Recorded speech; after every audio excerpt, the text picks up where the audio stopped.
আমার ছেলে জেদ ধরেছে আপনার মেয়েকে বিয়ে করবে, তাই পাকা কথা বলতে এলাম। সে তো খুব ভালো। বসুন, আপনার ছেলে আমার মেয়েকে দেখেছে? ও আর কি দেখবে, যার মা এত সুন্দর তার মেয়ে তো হবে পুরো নায়িকা। না না, মেয়েকে ডাকছি, ভালো করে দেখে পছন্দ করে নিন। আপনি তো জানেন এইসব জিনিস ব্যবহার করে ফেরত হয় না। আগে বলুন, ছেলেকে আমার পছন্দ হয়েছে তো আপনার?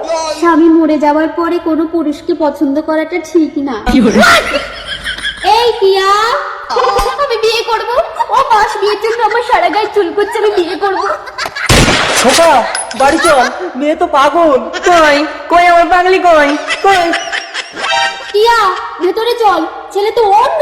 না, আমার বিয়ে কামড়াচ্ছে, আমি বিয়ে করব। চলে আয় খোকা। টিয়া চলে আয়, আমার পাগলা। পাগলি তোর পাগলা কই? পাগলা তোর পাগলি কই? পাগলি তোর পাগলা না